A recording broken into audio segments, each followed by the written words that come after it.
நாகராஜுக்கு இந்த ஆடையை பொறுத்துகிறேன், கௌரவிக்கிறேன். மகிழ்ச்சி. வாழ்வளமுடன். மகிழ்ச்சி ஐயா.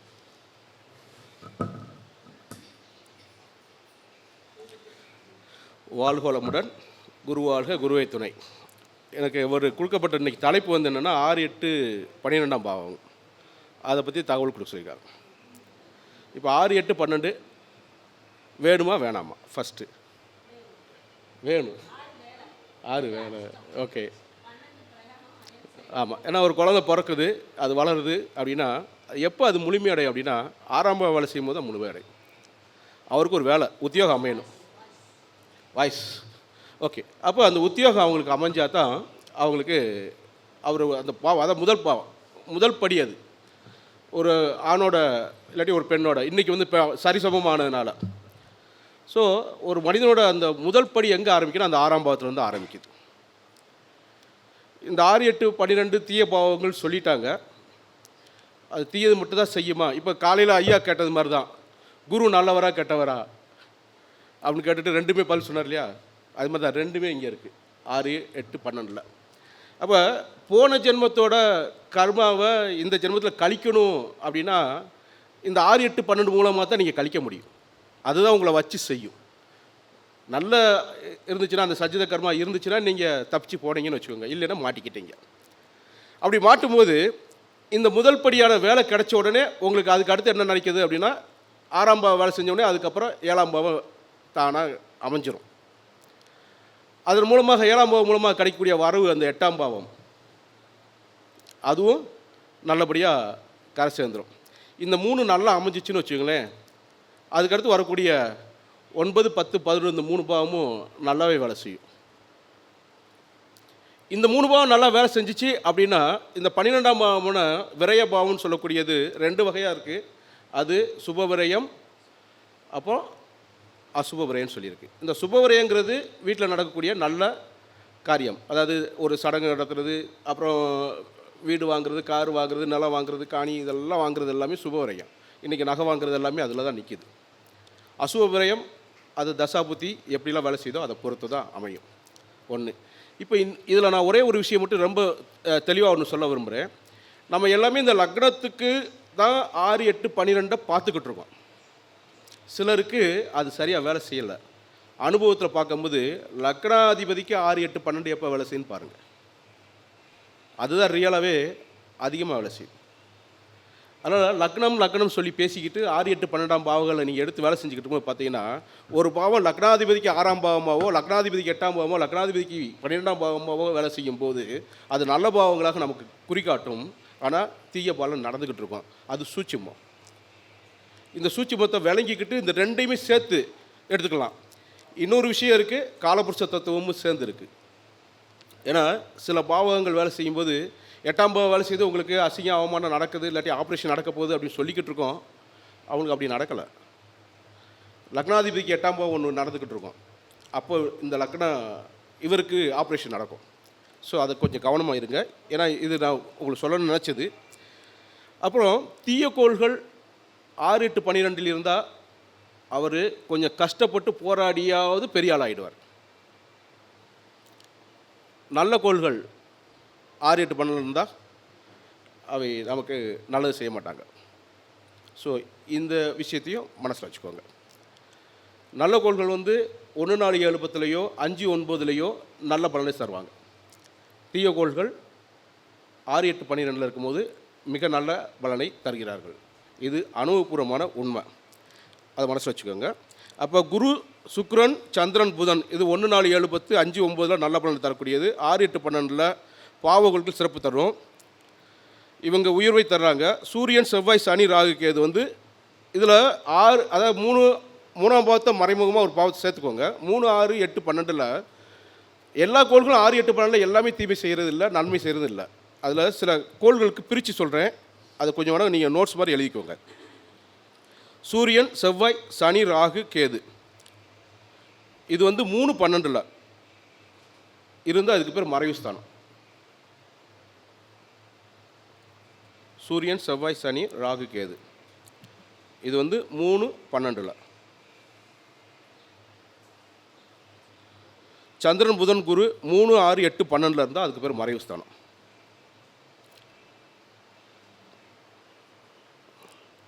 சுக்கிரன் 3, 8 இருந்தால் மறைவு ஸ்தானம். இந்த சுக்கிரனுக்கு வந்து 6, 12 மறைவு ஸ்தானம் இல்லை, மறைவு ஸ்தானம் இல்லை. சுக்கிரனுக்கு வந்து இந்த விரையாதிபத்தியங்கிற சொல்லக்கூடிய 12ஆம் பாவ தோஷம் கிடையாது சுக்கிரனுக்கு, அதே மனசில் வச்சுக்கோங்க. சுக்கிரனுக்கு வந்து அதுக்காக தான் உங்களுக்கு நான் பிரித்து எந்தெந்த கோள் எங்கே இருந்தால் மறைவு ஸ்தானங்கிற மாதிரி உங்களுக்கு பிரித்து சொல்லிக்கிட்டு இருக்கேன். ஆமாங்கய்யா, இது 3, 6, 8, 12 மறைவு. சந்திரன் புதன் குரு. சுக்கிரனுக்கு 12ஆம் பாவம் மறைவு ஸ்தானம் இல்லை.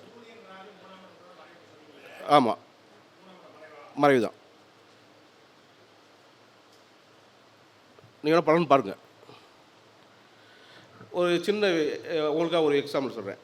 சூரியனோட சொந்த வீடு அதுங்க, அதுக்கு 3ஆம் இடத்துல அவர் என்ன ஆகிறாரு, அவருக்கு 3ஆம் இடத்துல அவர் என்ன ஆகிறாரு, அப்படி கூட வச்சுக்கோங்க. சில விஷயங்களை அப்படி ஃபிக்ஸ் பண்ணி பார்க்கலாம். சார் அப்படி பார்த்தீங்கன்னா ரொம்ப பேருக்கு நீசமே இல்லைன்னு தான் சொல்லணும். உண்மை தானே? 10 டிகிரி அப்படிங்கும்போது சொல்லும்போது 9 டிகிரியில் என்ன சொல்லுவீங்க, நீசம் இல்லைன்னு சொல்லிடலாம்ல. 11 டிகிரியில் நீசம் இல்லைன்னு இல்லை சார் இதெல்லாம் நான் அதுதான் டாபிக் தான், இதுவும் டாபிக் தான், அது சொல்கிறேன். அதுக்கு பண்ணலாம், தப்பு இல்லை. எக்ஸாக்டாக 10 டிகிரியில் ஒருத்தருக்கு யாருக்குமே நிற்காது, அதுதான் இப்போ பிரச்சனையாகும். அதான் விஷயம், சரிங்களா? ஸோ இது வந்து அப்புறம் சிலர் வந்து கட்டாந்தரில் கூட நல்லா படுத்து தூங்கிடுவாங்க, புழுத்தரையிலையும் படுத்து தூங்கிடுவான். அதுக்கெல்லாம் என்ன காரணம் அப்படின்னா இந்த 12ஆம் இடம், அதை எழுதிக்கோங்க. 12ஆம் அதிபதி 6, 8 இருந்தால், 12ஆம் இடத்து அதிபதி 6லையோ 8லையோ இருந்தாலும், அப்புறம் சனியோ ராகுவோ 12 இருந்தாலும், இவெல்லாம் கட்டாந்தரிலையும் புழுத்தரையிலையும் படுத்து தூங்கிடுவான். இருக்கான்னு செக் பண்ணி பாருங்கள். எனக்கு லக்னம் 12 சனி இருக்கார். நான் தரையில் நல்லா படுத்து தூங்குவேன், அது ஐயாவுக்கு நல்லா தெரியும். நல்லா சோபாவில் படுக்கிறதுனால படுத்து தூங்குவேன். ஆமாம்மா, நான் தரையில் நல்லா படுத்து தூங்குவேன். 12 எனக்கு சனி இருக்கிறாரு. ராகு இருந்தாலும் நல்லா தூக்கம் வரும் தரையில் படுத்தா, அது நல்லா கொட்டை விட்டு தூங்குவேன். பட்டு மெத்தையில் படுக்கணும்னு வச்சுக்கோங்க, நல்லா படுக்கணும். அது 12 தான். 12ஆம் இடத்துல சுக்கிரன் ஆட்சியாகவும் உச்சமாகவும் இருந்துச்சுன்னு வச்சுக்கோங்க, அவ்வளோ அது பட்டில் தான் படுத்து தூங்குவான், அந்த பஞ்சு பத்தியில் படுத்து தூங்குற மாதிரியான ஒரு அமைப்பு. அதில் குரு சுப ராசியில் இருந்தாலும் அவர் பஞ்சு பத்தியில் படுத்து தூங்குவார். சுபராசியில் குரு இருந்தால், அவர் ஆட்சி உச்சமாக இருந்தாலும் அப்படி தான், அவங்களாம் நல்லா சோபிஸ்டாக லக்ஸுரியஸாக தூங்கணும்னு நினைப்பாங்க. அடுத்து லக்ன கேந்திரத்தில் உச்சக்கோள் இல்லாட்டி ஆட்சி பெற்ற கோள் இருந்தால் அவங்க வந்து நல்லா அதனால தான் நம்ம அது பஞ்சமகா புருஷ யோகத்தில் 5 யோகம் இருக்கு இல்லையா, அதில் இருக்கும். அந்த யோகத்தில் யாராவது ஒருத்தர் பிறக்கும் போது அவங்க வந்து நல்ல சோபிஸ்டாக லக்ஸுரியஸாக அவங்க லைஃப்பை கொண்டுட்டு போவாங்க. இதெல்லாம் இந்த தூக்கம் வர்றதுக்கு. அதுக்கு இந்த 12ஆம் இடத்தை இதை வச்சுக்கிட்டு தான் நம்ம காரணத்தை வச்சுக்கிட்டு தான் சொல்லணும். சரி, அடுத்து சின்ன டிப்ஸ் மாதிரியாக சொல்லிட்டு வரேன், நீங்கள் எழுதிக்கிட்டே வரலாம். அப்புறம் 8ஆம் அதிபதி இருக்கிறார் இல்லையா, ஏன்னா இவர் 6, 8, 12 தானே சொல்லியிருக்கிறாருன்னா 6, 8, 12 தான் எடுத்து சொல்லணுங்கிறதுக்காக இதை சொல்லிக்கிட்டு இருக்காங்க. 8ஆம் இடத்து அதிபதிக்கு 1, 5, 9 சனி வரக்கூடிய காலம். 8ஆம் அதிபதிக்கு 1, 5, 9 சனி வரக்கூடிய காலம் கண்டம். இப்போ நான் பாருங்கள், நான் முதலே ஒரு வார்த்தை சொன்னேன், நம்ம லக்னத்தை வச்சு எடுத்துக்கிட்டு சொல்கிறத விட அந்த அதிபதிக்கு எடுத்து சொல்லும்போது பலன் நல்லா வரும்னு சொன்னோம். அது மாதிரி இங்கேயும் நான் 8ஆம் இடத்துக்குன்னு நான் சொல்லலை, 8ஆம் அதிபதிக்கு 1, 5, 9 சனி வரும் காலம். ஏன்னா அந்த 1, 5, 9க்கு ஒத்த திசை, சனி வரும் காலம் கண்டம் சார். ஆமாம், அவர் காலபுருஷனுக்கு பாதகாதிபதியாக இருக்கிறார் சார். மரணத்துக்கு ஒப்பான கண்டம். அது வந்து நம்ம சொல்லும்போது கண்டங்கிற வார்த்தை தான் சொல்லணும், அதுக்கு அர்த்தம் வந்து மரணத்துக்கு ஒப்பான கண்டம். கண்டம் தான் கண்டிப்பாக நடக்கும். நடக்கிறதுக்கான நீ செக் பண்ணி பாருங்கள், இது அனுபவபூர்வமான உண்மை தான். செவ்வாய் வந்துக்கான்னு பாருங்கள், ஆப்ரேஷன் நடக்கான்னு பாருங்கள், ரத்த வரைய இருக்கான்னு பாருங்கள். என்ன சார் நடக்கும் சார், அது வந்து உங்களுக்கு இது தானே, அட்டம செடி தானே. சொல்லுங்கள் சார்.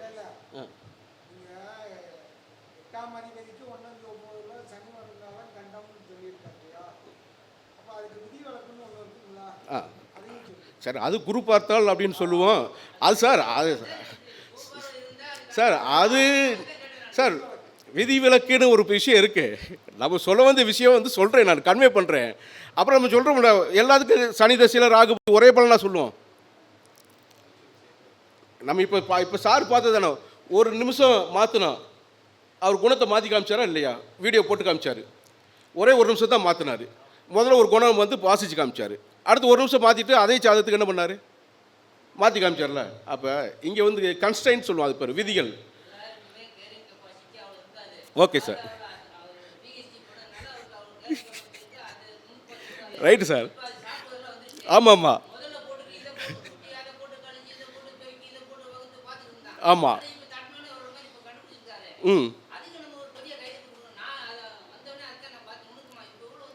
ம் ஆமாம். சரி, ரைட்டு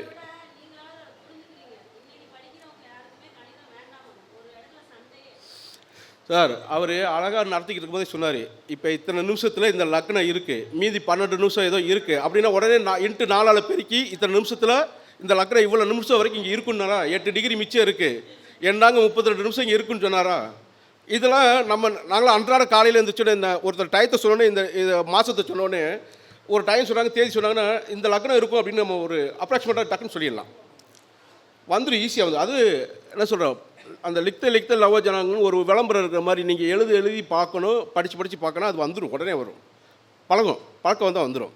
நம்ம அண்ணன் கூட நம்ம குமரட்சி இருக்கிறாரு, அவர் நீங்கள் உங்கள் இதை சொன்ன டேட்டா பற்றி சொன்ன டக்கு கொஞ்ச நேரத்தில் ஒரு மனசில் கணக்கு போடுவார், நீங்கள் நட்சத்திரம் சொல்லிடுவார். அப்போ அந்த கால்குலேட்டர் அவர் மனசுக்குள்ளே ஓடுது, மண்டையில் ஓடிக்கிட்டு இருக்கு. ஐயா சொன்ன மாதிரி 2 4 தான், 2 × 2 4 தான். அதெல்லாம் ஒரு கால்குலேட்டர் ஓடிக்கிட்டே இருக்கும். அதுவாகவே நீங்கள் லவ் பண்ணணும். அது கால்குலேட்டர் மிஸ் பண்ணாது சார், ஹியூமன் எரர் மட்டும்தான் சார். அதுதான் விஷயம் சார். ஒன்று சரி, இப்போ இந்த 12ஆம் இடம் வரும்போது இன்னொரு விஷயம் சொல்லிடுறேன். எனக்கு எத்தனை வீடு இருக்கும், இல்லை உங்களுக்கு எத்தனை வீடு இருக்கும் அப்படின்னு ஒரு சின்ன, எனக்கு நான் வீடு கட்டுவோம், முதல்ல வீடு கட்டுவேனாங்கிற ஒரு கதை இருக்கும். நான் சொல்ல உனக்கு இத்தனை வீடு இருக்குன்னு சொல்லலாம். நான் சொல்கிற வீடு தான் சார் சொல்கிறேன். 2 4 12ஆம் இடத்து அதிபதிகள், 2 4 12ஆம் இடத்து அதிபதிகள் எத்தனை பேர் கேந்திரத்தில் இருக்காருன்னு பாருங்கள். அத்தனை வீடு உங்களுக்கு அமையும். 2 4 12 இந்த அதிபதிகள் உங்கள் ஜாதகத்தில் எத்தனை பேர் கேந்திரத்தில் இருக்காருன்னு பாருங்கள். கேந்திரத்தில் இந்த 3 பேரும் உங்கள் ஜாதகத்தில் கேந்திரத்தில் இருக்கணும். அது 3 பேருமே இருக்காரான்னு பாருங்கள். அவங்க சப்போஸ் அவங்க கூட யாராவது கேரங்கள் சேர்ந்துருக்கான்னு பாருங்கள். இப்படிலாம் இருந்துச்சுன்னா அத்தனை வீடு உங்களுக்கு அமையும். ஒன்றுக்கே இது இல்லையா அப்படிங்க சார்? கண்டிப்பாக அமையுங்க சார், நான் உறுதியாக சொல்கிறேன். நம்பிக்கையோடு இருக்கேன், நம்பிக்கையோடு பாருங்கள், செக் பண்ணி பாருங்கள், அமைஞ்சிடும். அப்படி தைரியமாக சொல்லாமல் ஒருத்தனுக்கு ஜாதகம் பார்க்கும்போது இன்றைக்கி வரைக்கும் இல்லை, இருக்கியா உனக்கு வீடு இருக்கியா சொல்லுங்கள், தைரியமாக சொல்லுங்கள், எடுத்து சொல்லுங்கள், கண்டிப்பாக இருக்காரு. 2 4 12 இருக்கா? எண்ணி பார்த்துட்டீங்களா? சரியாக இருக்கா? அந்த பாருங்க, எல்லியாச்சு, சரியாக இருக்கும், செஞ்சு பாருங்க. கேந்திரத்தில் ஒருவேளை அவர் கூட யாராவது 2 கிரகம் பார்த்துருச்சு, 2 கிரகம் சேர்ந்துருச்சு வச்சுக்கோங்க, அதையும் சேர்த்துக்கோங்க. இவங்க தான் 3 பேர் தான் கணக்கு, டிஸ்பஸ்டு தான் கணக்கு, இந்த 3 பேர் தான் கணக்கு. சப்போஸ் இவங்க கூட ஒரு 2 கிரகம் சேர்ந்துக்கிடுச்சு வச்சுக்கோங்க, நீங்கள் கூட 2 வீடு 5 வீடு இருக்குது, 2 கிரகம் பார்த்துருச்சுன்னு வச்சுக்கோங்க, 7 வீடு இருக்குது, அப்படி வச்சுக்கோங்க. நல்ல பலனை சொல்லி பாருங்கள், அவங்களுக்கு அமைஞ்சிடும். நம்ம இன்றைக்கி சொன்ன ஒருத்தர் வேலை கிடைக்குமா, அரசாங்க வேலை கிடைக்குமான்னு சொல்லியிருக்காங்க, கிடைக்குன்னு சொல்லியிருக்கோம், கிடைச்சிருச்சுன்னு நாங்கள் உண்மையாக கிடைச்சிருச்சா சார்? ஆமாவா? இருக்கும், கிடைச்சிரும் சார். நாங்கள் அங்கேருந்து நாங்களும் சொன்னோம், ஜோதிட வாக்கு பழிக்கும், அதனால தான் கெட்ட வாக்கு சொல்லாதீங்கன்னு சொல்லுவாங்க. ஆனால் கெட்டது நடக்க போகிற முன்கூட்டி சொல்லுங்கிறது நல்லது. அதை நீங்கள் இது பண்ணிக்கோங்க, நம்பிக்கையோடு வர்றவங்களுக்கு தான் இதெல்லாம். ஆமாம், சரி. கடன் எப்போ வரும்? ஏன்னா அது கடன் எல்லாம் இருக்கும், எல்லாத்துக்குமே இருக்கும், இருந்தாலும் அது எப்போ வரும், எப்போ தீரும் ஆகிறது. 2 தசை எழுதிக்கோங்க. 2 தசையில் 6 8 12 புத்தி, 2 தசையில் 6 8 12 புத்தி. 11 தசை, அதே 6 8 12 புத்தி. நம்மளுக்கு 2 11 தான் கடனை அடைக்கிறதுக்கு வழியும் அதுதான். ஆனால் அவங்க தசையில் இந்த 6 8 12 புத்தியில் வந்து கடன் ஏற்படும். 6 8 12 புத்தி 11 இடத்துக்கு அதிபதியோட தசையில் 6 8 12 கூடியவரோட புத்தி. இதில் கடன் அமையும். ஒருவேளை அமையலை அப்படின்னா நீங்களே அதை அமைச்சுக்கிடணும். நாங்கள் அப்படி தான் சொல்லுவோம். நாங்கள் சொல்லும் போது இந்த சுக்கிர தசை நடக்குது பார்த்தீங்களா, உங்கள் வீட்டில் தங்க நகை அடகு போயிடுச்சான்னு கேளுங்க, தங்க நகை தொலைஞ்சு போச்சான்னு கேளுங்க, தங்க நகை திருடு போச்சான்னு கேளுங்க. ஆமான்னு சொல்லுவாங்க. சுக்கிர தசையில் இல்லாட்டி சுக்கிர புத்தியில். இல்லை ஒரு கிரகம் சுக்கிரன் சாரத்தில்னு தசை நடத்தினா, ஒரு கிரகம் சுக்கிரன் சாரத்தில்னு தசை நடத்தினாலும் உங்களுக்கு தங்க நகை தொலையும், திருடு போகும், அடகு போகும். வேணா நீங்கள் அதை பற்றி கவலை. சுக்கிரனே தான் சார், அதுக்கு பேர் தமிழில் வெள்ளி தசை. அதுக்கு பேர் வெள்ளி தசைன்னு சொல்லி பார்த்தீங்கன்னா உங்களுக்கு ஆட்டோமேட்டிக்காக புரிஞ்சிடும் தங்கம் வீட்டில் தங்காதுன்னு அர்த்தம். வெள்ளிக்கும் தங்கத்துக்கும் ஆகாது. நீங்கள் ஒரு பாக்கெட்டில் ஒரு டப்பாவில் ரெண்டையும் சேர்த்து வைக்க மாட்டோம். அது குட்டி சுக்கிரம். அதை பற்றி பரணி, ஆமாம் பரணி பூரம் பூராடத்தில் கண்டிப்பாக கலவு போகும் சார். நீங்களே தொலைச்சிருவீங்க சார். அது வேறு விஷயம் சார். நீங்கள் ஒரு நகை விற்று தான் வாங்க வேண்டியிருக்கும். நீங்கள் வேணால் பாருங்கள், யாராவது அப்படி போய் பணத்தை கொடுத்து வாங்குறாங்களா பாருங்கள், நடக்குதான்னு பாருங்கள், சொல்லி பாருங்கள். நீங்கள் சொல்லி பாருங்கள். இல்லைன்னா என்ன நடக்கும் சார், சுக்கிர தசை முடியுங்களோ உங்களுக்கு மொத்தமாக பல்காக காணாமல் போகுது. அதுக்கு முன்னாடி அதான் அந்த காலத்தில் ராஜாக்கள் வந்து உங்களுக்கு தங்கலாம் உங்களுக்கு தானம் கொடுத்தாங்க பார்த்தீங்களா, அது எதுக்கு கொடுத்தாருன்னு நினச்சிக்க. அவர் ஜோசியை சொல்லுவார், உனக்கு கஜானா காலியாக போகுது, நீ இப்போயே தானம் கொடுத்துரு, நின்றுக்கணும். நீங்களும் உங்களுக்கு சுக்கிரதசை நடக்கணும். எங்களுக்கு தெரிஞ்சு எங்கள் பிஎஸ்ஆர் மன்றத்தில் ஒருத்தர் கருவேப்பிலக்கார் வருவார். அண்ணனுக்கு சந்திரசேகரனுக்கு மற்ற எல்லாம் இங்கே உள்ளவங்களாம் தெரியும். வரும்போது நம்ம கையை பிடிப்பார், அப்படி கை கொடுப்பாருங்க. கை கொடுக்கும்போது உள்ள சாக்லேட் கொடுப்பாரு. இந்த இருக்காரு சாக்லேட் கொடுப்பாருங்க. 20 வருஷம் கொடுத்தாருங்க அவர். எனக்கு ஆச்சரியமாக இருந்துச்சு. அவர் நான் கிட்டத்தட்ட 1998 99 இருந்து அந்த மன்றத்துக்கு போகும்போது 2002 அவர் அகட்டூரிங்கிட்டு ஒரு 10 வருஷம் வரைக்கும் கூட மேலே இருந்தோம். அவர் எப்போ விடாமல் கொடுப்பாரு. சனிக்கிழமை சந்திப்போம், சனிக்கிழமை சொல்லி கொடுத்துருவார். எப்படி அவ்வளோ கொடுத்தாரு எனக்கு ஆச்சரியமாக. அதுதான் கொடுத்துக்கிட்டே இருந்தார் அவர். அதுக்கு முன்னாடி இருந்து நீண்ட காலமாக கொடுத்துக்கிட்டு இருக்காரு. நான் பழகினதுலேருந்து ஒரு 10 வருஷம் என் கையில் கொடுத்துக்கிட்டு இருந்தார்.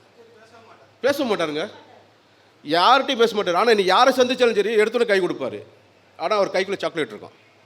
ஏன்னா சுக்கிரனோட காரகத்தில் அவர் அதை இது பண்ணுவார். அதுக்கு தான் ராஜாவுக்கு சொன்னாங்க, நீ வெள்ளி தசை நடக்கணும், நீ தங்கத்தை கொடுத்துட்டா தங்கம் நிற்கும், வெள்ளி பெருக்கலாம். இன்வெஸ்ட்மெண்ட் பண்ணணும்னா வெள்ளி தசையில் நீங்கள் வெள்ளியில் தான் இன்வெஸ்ட்மெண்ட் பண்ணணும். நீங்கள் அந்த தங்கத்தில் இன்வெஸ்ட்மெண்ட் பண்ணும்போது ஃபைனலில் போய் பாருங்கள், உங்களுக்கு திரும்ப ஷார்ட்டேஜ் காட்டும், நஷ்டம் காட்டும். ஸோ இதுதான் குட்டி சுக்கரம் கட்டி தங்கத்தை முழுங்குவார்னு சொல்லி பழமொழியாக இருக்குது சார். அப்போ உங்கள் வீட்டில் பிள்ளை பிறக்கும் போது பரணி பூரம் இடத்துல பிறக்கும் போது அந்த குட்டி சுக்கரம் தான் நடக்கும். அப்போ அந்த காலத்தில் அந்த பிள்ளைக்கு நீங்கள் தங்கம் போடக்கூடாது சார். உங்கள் குடும்பத்தில் அந்த குட்டி குழந்தைக்கு நீங்கள் தங்கம் போடக்கூடாது, காணாமல் போயிடும். காணாமல் போனால் பரவாயில்ல சார், திருடு போச்சுன்னா கஷ்டம் சார். திருடுங்கிறது சில சமயம் கொலையாக மாறிடும். ஆமாம், அறுத்து விட்டு போயிடறாங்க. அதனால அந்த பிள்ளைக்கு போடாதீங்க. காணாமல் போகிறதுங்கிறது வேறு, நம்மளை அறியாமல் விழுகிறது. திருடுங்கிறது பண்ணிட்டா நல்லது சார். அதுக்கு தான் சொல்கிறேன், தங்கத்தை தானம் பண்ணணும். அந்த காலத்தில் பண்ண தங்கம் நிற்கும். அது எங்கள் பிஎஸ் மேலே சொல்லுவாங்க, அட்லீஸ்ட் ஒரு மோதிரத்தை அடகு வச்சு நீ வட்டி கட்டிட்டு வாம்பாங்க. நீ பணக்காரனா இரு, உனக்கு அந்த நிலைமை இல்லாட்டி கூட சேட்டு கட்டில் அடகு வச்சிருப்பாங்க, நீ கட்டிட்டு வா அப்படிம்பாங்க. இது எங்களுக்கு சொல்லிக் கொடுத்தா இது. நாங்கள் எங்கே யாருக்கு சொல்லி பார்த்தாலும் அது கரெக்டாக பலிக்குது. ஏன்னா அந்த 2 12 சொல்லிக்கிட்டு இருக்கும்போது சொல்கிறோம். ரைட். அடுத்து 6 குடியுற திசையில் 8 12 புத்தி. 6 குடியுற திசையில் 8 12 புத்தி நடக்கும்போது நீ கடன் வாங்கணும், பார்த்துக்கோங்க. 8 குடியுற திசையில் 6 12 புத்தி. அதே சமயம் 12 திசையில் 6 8 புத்தி. இப்படி நடந்துச்சுன்னா நீங்கள் அந்த காலத்தில் கடனாளியாக இருக்கணும். அதான் கதை. அப்புறம் எந்த வீட்டு கிரகமாக இருந்தாலும் 6 8 12 இந்த பாவகத்தில் நின்று தசாபுத்தி நடத்தக்கூடிய கிரக காலத்திலையும் நீங்கள் கடன் ஆண்டு ஓட்டி. கிரகம் எந்த கிரகமாக இருக்கட்டும் சார், அவர் 6 8 12 நின்று தசை நடத்தினா அந்த காலத்துலையும் நீங்கள் கடனாளியாக இருக்கணும். இதான் கதை. சரி, தீர்வு. இதுக்கு தீர்வு வேணும் இல்லையா? அப்போ எழுதிக்கோங்க. 5 9 கூடியவர்கள் புத்தி, 5 9 கூடியவர்களோட புத்தி நடைமுறையில் இருக்கும்போது இவங்க 6 8 12 இருந்தால் கூட, இவங்க 6 8 12 இருந்தால் கூட, இவர்கள் பாவர்களாக இருந்தால் கூட இவர்களோட இந்த புத்தியில் இந்த கடன் அடைக்கக்கூடிய விஷயம் வந்து அவங்களே கடனை வாங்கினா கூட அவங்க இதுலேயே புத்தியிலேயே கடன் அடைக்கலாம். எழுதிக்கோங்க. அப்புறம் ஆட்சி பெற்ற 2 11 கூடியவர்களோட புத்தி நடைமுறையில் இருக்கும்போது கடன் பிரச்சனை தீரும். ஆட்சி பெற்ற 2 11 கூடியவர்களோட தசையிலையோ புத்திலையோ இந்த கடன் பிரச்சனை தீந்துடும். இதே மனசு வச்சுக்கோ. ரைட். அப்புறம் அடுத்த சின்ன டிப்ஸ். 7ஆம் இடத்து அதிபதி 8ஆம் இடத்து அதிபதி தங்களுக்கு பரிவர்த்தனை ஆகிறாங்க. ஏன்னா 6, 8, 12 இந்த பாவங்கள் பற்றி சொல்லும்போது இவர்கள் வேறு எங்கே தொடர்பு கொள்கிறாங்களோ அது சம்மந்தப்பட்ட விஷயம். 7ஆம் இடத்து அதிபதியும் 8ஆம் இடத்து அதிபதியும் தங்களுக்குள் பரிவர்த்தனை. அப்போ அந்த மனைவிக்கு உடலோடு ஒட்டிய வியாதி இருக்கும் அவங்க கடைசி காலம் வரைக்கும். இன்றைக்கி எல்லாருக்குமே இருக்குது உடலோட ஒட்டிய வியாதி. சுகர் இருக்குது. பட் அதை தவிர்த்து வேறு ஏதாவது ஒரு ஸ்பெஷலாக ஒரு வியாதி இருக்கும். அது நீங்கள் யோசிச்சு பாருங்கள், சொல்லி பாருங்கள், உங்கள் கிளைண்ட்டுக்கு சொல்லி பாருங்கள், இருக்கான்னு கேளுங்க. ஷூராக இருக்கும்பாங்க. அவங்க மனைவிக்கு நான் சொல்கிறது. உங்கள் ஜாதகத்தில் 6, 8 தங்களுக்குள் பரிவர்த்தனை ஆயிருந்தா சரிங்களா? அரசாளக்கூடிய யோகத்துக்கு இதே 6, 8 ஒரு நன்மை செய்யும். அதில் ஒரு சின்ன கவி இருக்குது, நான் பல முறை சொல்லியிருக்கேன். 6 7க்குரியவர் 6 7ஆம் ஆதி அவரோடு லக்னாதிபதி பேருடன் கூடினாலும் பெருமையாய் கண்ணுற்றாலும் அதாவது வீருடன் மிக்க செல்வம் பெற்று ஜெகத்திற்கு மன்னனாவான்னு சொல்லி ஒரு கவி இருக்குது. 6ஆம் இடத்ததிபதி 7ஆம் இடத்ததிபதியும் லக்னாதிபதியும் சேர்ந்தால் தங்களுக்குள் ஏதோ ஒரு பரிவர்த்தனையோ இல்லாட்டி ஏதோ ஒரு தொடர்பில் இருந்தால் அவர் ஒரு ஜெகத்துக்கு ராஜா ஆகக்கூடிய யோகம் இருக்குன்னு சொல்லுவாங்க. அப்போ இந்த 6, 7 அந்த வேலையை செய்யும். இந்த 7, 8 மனைவியோட உடலில் நிரந்தர வியாதி. ஏன்னா 6ஆம் இடத்துக்கு வரக்கூடிய வியாதி தீரக்கூடியது. 8ஆம் இடத்து வியாதி தீராதது. அதான் விஷயம். தீரும் கடன் அது 6ஆம் இடம். தீரும் நோய் அது 6ஆம் இடம். தீரும் எதிரி அதாவது வந்துட்டு போயிடுவாங்க அதெல்லாம் 6ஆம் இடம். தீரா கடன், தீரா நோய், தீரா எதிரிலாம் 8ஆம் பாவம். அதை மனசில் வச்சுக்கணும். ஆமாம் 6, 7, 8 பரிவர்த்தனை இருந்தால் கண்டிப்பாக வந்துடும். இருக்கான்னு செக் பண்ணி பாருங்கள். உங்கள் ஜாதகத்தில் இருக்கா பாருங்கள். உங்கள் வீட்டுக்காரர் இருக்காரான்னு பாருங்கள். அது அவர் எந்த நாளும் மாத்திரை சாப்பிட்டுக்கிட்டு இருக்காரான்னு பாருங்கள். அதில் தான் ஓடும். சரி. 7ஆம் ஆதி 8க்கு போகிறாரு. 7ஆம் ஆதி 8ஆம் இடத்துல போய் உட்காராரு. 2 தாரம் 2 தாரம் வாய்ப்பு இல்லாட்டி திருப்தி இல்லாத திருமண வாழ்க்கை இருக்கான்னு செக் பண்ணிக்கோங்க. அப்புறம் 8ஆம் இடத்து அதிபதியும் 9ஆம் இடத்து அதிபதியும் தங்களுக்குள் பரிவர்த்தனை. 8, 9 தங்களுக்குள்ள பரிவர்த்தனை. தகப்பனுக்கு நன்மை தராது. தகப்பன் அவருக்கு நன்மை தராது. அப்போ உங்கள் ஜாதகத்தில் அப்படி இருக்கான்னு பாருங்கள். 8, 9 பரிவர்த்தனை ஆகியிருக்காங்களா? அப்போ உங்கள் தகப்பனார் எப்படி இருக்காருன்னு பாருங்கள். நன்மை தராத நிலைமையில் இருப்பாங்க. இதில் கீழே உள்ள ஐயாக்களுக்கு ஒரு விஷயம் சொல்லுவார். ஐயா சிம்ம லக்கணத்துக்கு அப்படின்ட்டு ஒரு விஷயத்தை சொல்லுவார். சொல்லிவிட்டு இந்த 8, 9 பரிவர்த்தனை ஆச்சுன்னா அவர் அழகாக ஒரு வார்த்தையை சொல்லுவார். நல்வழி பாதையில் நச்சு விபத்தும்பார். நல்வழி பாதையில் நச்சு விபத்து அப்படிம்பார். நச்சு விபத்து அப்படின்னா என்ன அர்த்தம்னா, ஆமாம் அது என்ன, ஏன்னா அவங்களாம் நாங்கள் இந்த பட்டறையில் சொல்லும்போது சின்ன சின்ன வார்த்தையில் அவ்வளோ அற்புதமாக சொல்லுவாங்க. அதுக்காக அது என்ன கதை அப்படின்னா, இந்த சிம்மலக்கணக்காரங்களுக்கு 8ஆம் இடத்து அதிபதியும் 9ஆம் இடத்தையும் பரிவர்த்தனை ஆயிருக்கான்னா அவங்க அப்பா கூட சேர்ந்து நல்வழி பாதைன்னா கோவில் பிரயாணம் இந்த மாதிரி விஷயங்கள்லாம் நீங்கள் அவங்க கூட சேர்ந்து போனீங்கன்னா அது நச்சு விபத்தாகி அப்பாவை இறக்கக்கூடிய வாய்ப்பு உண்டுன்னு சொல்லுவார்.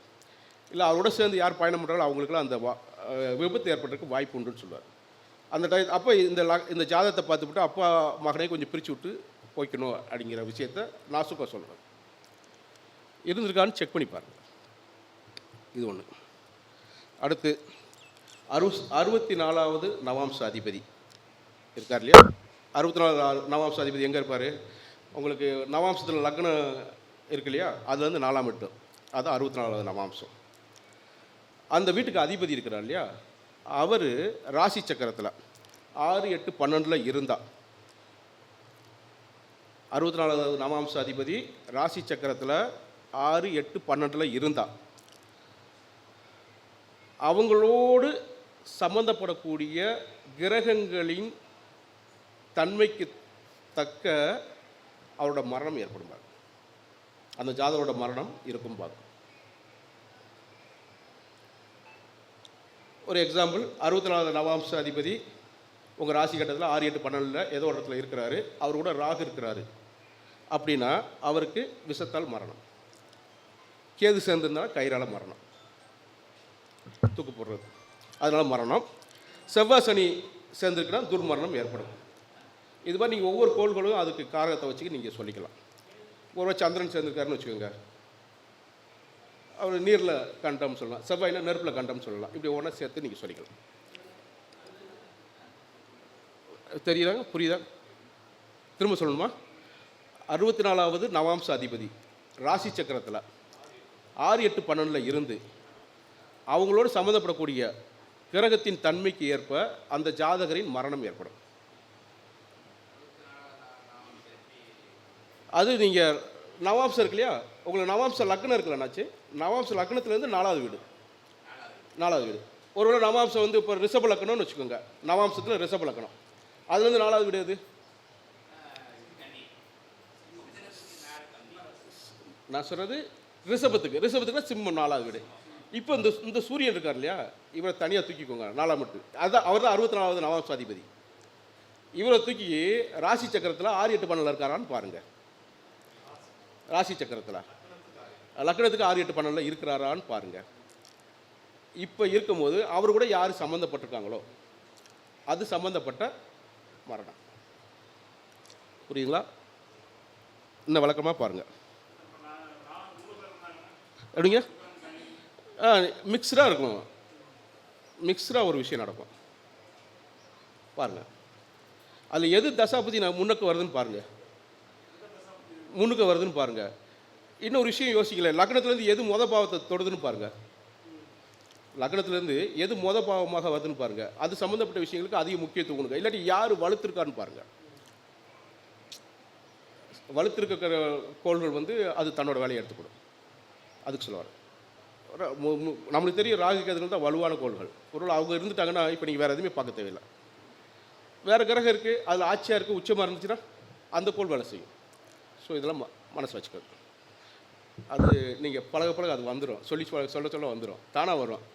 நீங்கள் டெய்லி நீங்கள் அந்த ஜோதிடத்தை லவ் பண்ணிங்கன்னா அது இன்டியூஷன்லேயே சொல்லிடும். உங்களுக்கு இன்டியூஷன் ரொம்ப சொல்லும், டக்குன்னு சொல்லும். இவங்கெல்லாம் ரொம்ப பிரசனை பற்றி சொல்லிக்கிட்டே வரும்போது ரொம்ப இன்டியூஷன்லாம் சொல்லிக்கிட்டே இருந்தாங்க.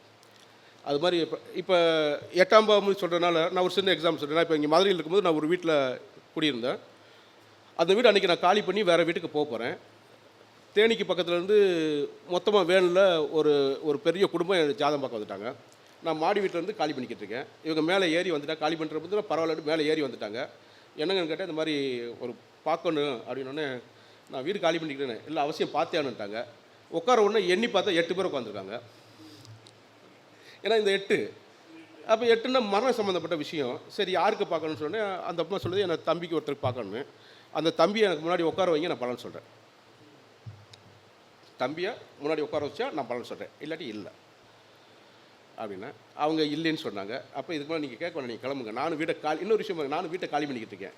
நான் அங்கேருந்து அப்படி காலி பண்ணி போகிறேன். அப்போ அந்த யாரை பற்றி கேட்கலாம் அவங்ககிட்ட இருந்து அந்த உயிர் வெளியே போயிடுச்சு. அதுவும் காரணம். ஸோ இந்த சின்ன விஷயங்கள் சொல்லும். அதேமாரி தான் நான் ஒரு இடத்துல ஜாதகம் பார்த்துக்கிட்ட போது மொத்தமாக ஒரு 30-40 பேருக்கு ஜாதகம் பார்த்துக்கிட்டு இருக்கேன் ஸ்ரீலங்காவில். ஒரு ஆள் அவசரமாக நைட்டு 11 மணி இதெல்லாம் அவசரமாக இதை நீட்டுறாரு. நான் எழுதிக்கிட்டு இருக்கும்போது பாவகரி தான் 8 போட்டுக்கிட்டு இருக்கேன். அவர் கை நீட்டும் போது இடது கைட்டு வாங்குறேன். அப்புறம் நிப்பாட்டிட்டு திருப்பி அவர்கிட்ட கையில் கொடுத்துட்டேன். ஒரு 2 நாள் கழிச்சு சொல்கிறேன்னு சொல்லியாச்சு. அன்றைக்கி நைட்டு முடியிருக்க 2 மணி ஆச்சு. நான் வீட்டுக்கு போய் தூங்கி அப்புறம் மறுநாள் காலையில் அவங்க ஃபோன் அடிக்கிறாங்க, ஐயா இந்த மாதிரி நீங்கள் அவருக்கு பார்க்க வேணாம், அவர் மேலே போயிட்டாருன்னு. மீன்ஸ் என்ன, சில விஷயங்கள் உங்களுக்கு காட்டி கொடுக்கும். அது இன்டியூஷன் வரும், அது சொல்லும், இது பார்க்கலாம் வேணான்னு சொல்லும். அதனால தான் ரொம்ப ஜோதிடர் சொல்கிறாங்க, நம்மகிட்ட சொல்லும்போது சொல்லுவாங்க, சார் எங்களை பார்க்க வேணாம். என்னென்னா அவங்க ஏதோ ஒன்று சொல்லிக்கிட்டு இருப்பாங்க, இவன் அவசரப்பட்டு ஏதோ அவனுக்கு பண்ணிக்கிட்டு இருப்பான், சொல்லிக்கிட்டு இருப்பான். அது அவனுக்கு டக்குன்னு நிப்பாட்டிடும். அதனால் அந்த இன்டியூஷன் இல்லாட்டி அந்த நிமித்தம் அந்த சகுனம் வந்து கரெக்டாக வேலை செய்யும். அது அந்த பாவங்கள் எல்லாம் குறிக்காட்டும். ஒருத்தர் அங்கே ஏதாவது சொல்லிக்கிட்டு இருப்பான். மீனாட்சின்னு காணும் அவர் சொல்லுவார், ஒரு அம்மாவுக்கு வந்து எத்தனை நாளில் வீட்டுக்காரர் வருவார்னு அந்த அம்மா கேள்வி கேட்டுருக்கும் போது வெளியிலேருந்து ஒருத்தர் பால்காரன் 30 நாள் காசு தரணும் ஏதோ சொல்லியிருக்கிறாரு. இவர் வேறு எதுவுமே சொல்லலை, இதைத்தான் சொல்லியிருக்கிறார். 30 நாள் வந்துடுவாருன்னு. ஏங்க 3 வருஷம் பிரிஞ்சிருக்கிறாரு, வருவாருங்க, இல்லாட்டி தகவல் வரும் சொல்லிட்டு போயிட்டார். அவர் அது 30 நாளைக்குள்ளே ஃபோன் வந்துருச்சு துபாயிலேருந்து. இந்த 3 வருஷம் பிரிஞ்சது எங்கே இருக்கலன்னா துபாயிலேருந்து இவர்கிட்ட பேசுகிறாங்க. மீன்ஸ் என்ன, இது எதுக்கு நான் உங்களுக்கு சொல்கிறேன் சார், டைம் வேஸ்ட்டு. நோ இதெல்லாம் நீங்கள் கேளுங்க. விரிஞ்சு கேட்டால்னு சொல்லுவாங்க அது பேர். நீங்கள் நிமித்தத்தோட முதல் படி என்ன தெரியுங்களா, விரிஞ்சு கேட்டல்னு சொல்லி ஒரு ஜோதிட முறை இருக்குது. நீங்கள் அந்த நல்ல நாள் அந்த போகி பண்டிகை ஏதோ ஒரு நாளில் சொல்லி செய்வாங்கன்னு நினைக்கிறேன். பொங்கல்லே அதிலே செய்வாங்க. எப்படின்னா வீட்டு வாசலில் கோலம் போட்டு பலகை வச்சு விளக்கு பொருத்தி வச்சு சாமியை கும்பிட்டுட்டு உங்கள் வீட்டு பார்த்து நின்னீங்கன்னா நீங்கள் கேட்ட கேள்விக்கு உங்களுக்கு பின்னாடி போகிற ஆட்கள் பதில் சொல்லிட்டு போவாங்க. காதை விரித்து வச்சு கேட்கணும். இதுக்கு பேர் விரிஞ்சு கேட்டல். இந்த விரிஞ்சு கேட்டலை வந்து நீங்கள் ஒவ்வொரு முறை ஜாதகம் பார்க்கும்போது நீங்கள் உங்கள் வீட்டில் கேட்டு சொல்லிக்கிட்டே இருந்தீங்கன்னா அது பலன் சொல்லிக்கிட்டே இருக்கும். பள்ளி கத்துறது, வெளியில் சைக்கிளில் பல்லு அடிச்சுட்டு போகிறது, அவன் ஏதோ சொல்லிட்டு போகிறது, எல்லாமே உங்களுக்கு வந்து ஜோதிடம் தாங்க. அதை லவ் பண்ணணும். பண்ணிங்கன்னா அது உங்களுக்கு வேலை செய்யும். அதுக்கு சொல்ல வரேன். ரைட், சரி, ஆமாம், ஓகே. அதான் அதைத்தான் சார் நீங்கள் சொல்லக்கூடாதுன்னு சொல்ல வரேன். அதுதான் உங்களுக்கு பதட்டம் வந்துருச்சு இல்லை, அவர் கையில் கொடுத்து அப்புறம் வாங்கன்றோம்.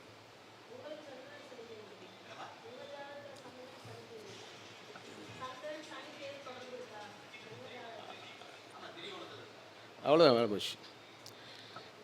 உங்களுக்கு சந்திராஷ்டிரம்னா நீங்கள் வெளியே போயிடுங்க சார். நீங்கள் உங்கள் சந்திராஷ்டிரம் பண்ணிக்கலாம், நீங்கள் சொல்லாதீங்க, பலன் சொல்லாதீங்க. அதில் சிலர் கரெக்டாக லீவ் விட்டு 24 நாளைக்கு விட்டு அவர் லீவ் விட்டு போய்கிட்டே இருப்பார். அவர் சந்திராஷ்டிரமத்துக்கு ஒரு பயணம் போகிறேன் அப்படி போயிட்டு மெதுவாக வருவார். அப்படிலாம் இருக்காங்க, ஆட்கள் இருக்காங்க. ஏன்னா அதெல்லாம் அந்த வேலையை செய்யும். சரி சரி.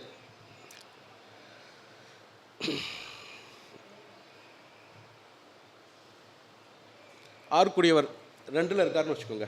யாரோட ஜாதகத்திலேயாவது ஆறுக்குடியவர் 2ல் இருந்தால் அவங்களுக்கு கடன் இருந்துக்கிட்டே இருக்கும். 2ல் இருந்தால் தொடர்ந்து கடன் இருந்துக்கிட்டே இருக்கும். அதனால் பார்த்துக்கோங்க. 8ஆம் அதிபதி இருக்கக்கூடிய இல்லாட்டி பார்க்கக்கூடிய இடத்துல, 8ஆம் அதிபதி இருக்கக்கூடிய இல்லாட்டி பார்க்கக்கூடிய இடத்துல ராகு கேது சனி வந்தால் நெருங்கிய உறவினர் மரணம். நெருங்கிய உறவினர் மரணம். ஆமாம். 8ஆம் இடத்து அதிபதி இருக்கக்கூடிய இடத்துல இல்லாட்டி பார்க்கக்கூடிய இடம், அந்த இடத்துல ராகு கேது சனி இந்த 3 கோளில் ஏதாவது ஒரு கோள் வரும்போது உங்களோட நெருங்கிய உறவினரோட மரணம் ஏற்படும். அப்போ இது வந்து வருடக்கோள். 1.5 வருஷம் 2.5 வருஷம் நிற்கக்கூடிய கோள்கள் தான். ரைட்டுங்களா? அப்போ அந்த காலத்தில் நீங்கள் பாருங்கள், அதிகபட்சம் மரணத்துக்கான விஷயத்தை நீங்கள் அட்டன் பண்ணிக்கிட்டு இருப்பீங்க. நம்மளுக்கு சில சமயம் எங்கள் சொந்தக்காரங்களாம் யாராவது ஃபோன் அடிக்கும்போது நான் மரண வீட்டில் இருக்க சொன்னோம்னா, என்னங்க எப்போ பார்த்தாலும் அதையே சொல்கிறேம்மா, அதுதான் நடக்கும்னா.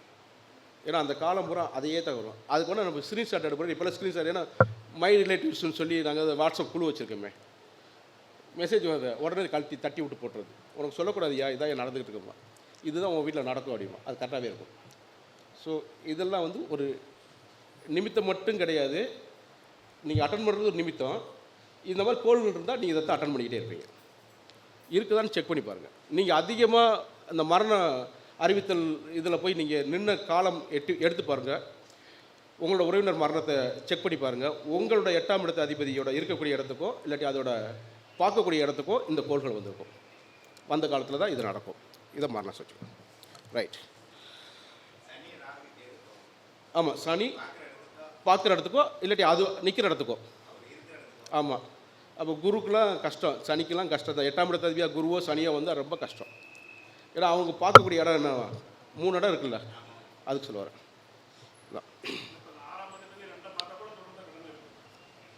6ஆம் இடத்ததி இருந்தால் அதிகமாக இருக்கும். அந்த இடத்துல இருந்தால் அதிகமாக நீங்கள் தொடர்ந்து கடன் இருந்துக்கிட்டே இருக்கும். ஒரு கடன் இல்லைன்னு வச்சுக்கோங்க, அவர் கொஞ்சம் நிரந்தர நோயாளியாக இருப்பார். நிரந்தர நோயாளியாக இருப்பார். கடன் இருக்கணும். அப்படி தான். இப்போ நம்மள்ட்ட அப்படி தான் சொல்கிறாங்க, சார் கடன் இருக்குன்னு சொல்லிட்டாரு, கடன் வச்சுருக்கேன். அப்போ இருக்குதானே உங்கள் ஜாதகத்தில்? அப்படி இருக்கா? அப்போ வச்சுருக்கீங்க. ரைட், வைங்க. சரி, அப்போ அது வேலை செய்யுது சார். சரி. செவ்வாய் உங்களோட லக்னத்துக்கோ இல்லாட்டி ராசிக்கோ 8ல் இருந்தால் விபத்து நிச்சயம். செவ்வாய் வந்து உங்கள் லக்னம் இல்லாட்டி ராசிக்கு 8ல் இருந்தால் விபத்து நிச்சயம். லக்னம் இல்லாட்டி ராசி.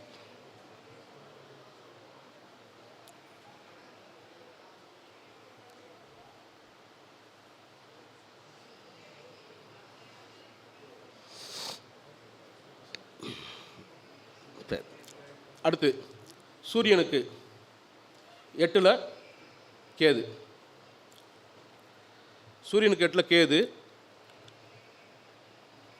அந்த ஜாதகருக்கு ஆரம்ப தசை கேது தசை. சூரியனுக்கு 8ல் கேது, அந்த ஜாதகருக்கு ஆரம்ப தசை கேது தசை. அப்படின்னா தந்தைக்கு ஆகாது. சூரியனுக்கு 8ல் கேது இருந்து ஆரம்ப தசை கேது தசையாக இருந்தால் அந்த ஜாதகரோட தந்தைக்கு ஆகாது.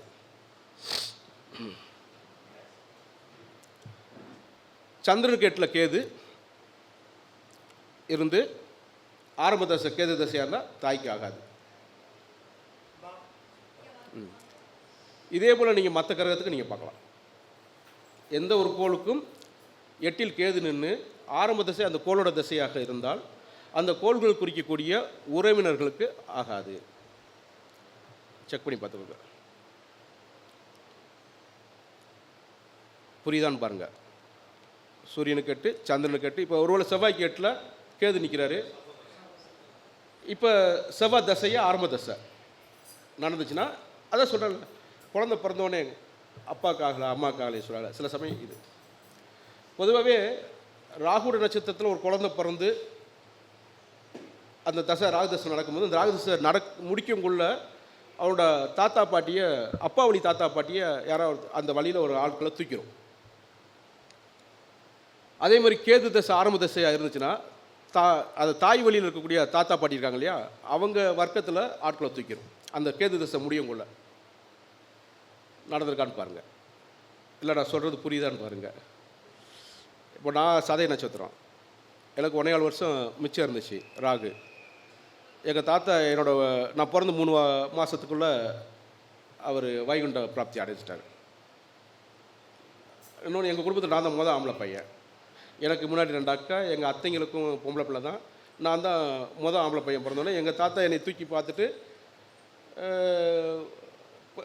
இதுக்கு போயிட்டார், கேரளாவுக்கு மூணாறு. அங்கே போய் இறந்து போயிட்டார் 3 மாதத்தில். நாட் ஒன்லி மீ, அதாவது ராகுல நடந்திருக்கான்னு செக் பண்ணி பாருங்கள். ஃபஸ்ட்டு ஜாதகத்தில் யாருக்கா பலன் சொல்கிறீங்க இல்லையா, அந்த ராகு தோசை பேலன்ஸ் எவ்வளோ வருஷம் இருக்குதுன்னு பாருங்கள். அந்த வருஷத்துக்குள்ளே இந்த கண்டம் அந்த தாத்தா பாட்டிக்கு நடக்கும். ராகுனா தந்தை வழி, கேதுனா தாய் வழி. இதை மட்டும் மனசில் வச்சுக்கோங்க, சொல்லி பாருங்கள். அதனால தான் இந்த கிரகங்கள் சொல்லி, அந்த கிரகங்களுக்கு 8ல் கேது இருக்கும்போது அந்த தசை நடந்துச்சுன்னா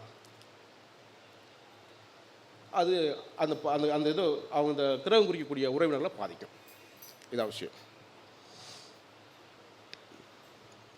அப்புறம் பூர்வ புண்ணிய அதிபதி 5ஆம் இடத்து அதிபதி இருக்கார் இல்லையா, அவர் 7, 10, 12, 4 7, 10, 12, 4 இருந்தால் பூர்வ புண்ணியம் கட்டுரும். பூர்வ புண்ணியம் கட்டுரும். ஏன் அப்படின்னா, அந்த 5ஆம் இடத்துக்கு பூர்வ புண்ணியம்னா 5ஆம் இடம், அந்த இடத்துக்கு அந்த நான் சொல்கிற அந்த 7ஆம் இடங்கிறது 3ஆம் இடம், சரிங்களா? 10ஆம் இடங்கிறது அது 6ஆம் இடம், அடுத்து 12ஆம் இடங்கிறது 8ஆம் இடம், 4ஆம் இடங்கிறது 12ஆம் இடம். நீங்கள் இதே மாதிரி எல்லா கோள்களுக்கும் நீங்கள் பார்க்கலாம், இல்லை எல்லா இடத்துக்கும் நீங்கள் பார்க்கலாம். ஒவ்வொரு பாவத்துக்கும் அது குறிக்கக்கூடிய 6, 8, 12 போய் இந்த கோள்கள் அமர்ந்துருச்சுன்னா அது பாவம் கெட்டுச்சு. அது சஷ்டாஷ்டகம்னா உடனே கெடுத்துடும். அதே மாதிரி துவி துவாதசம்னு சொல்லுவாங்க.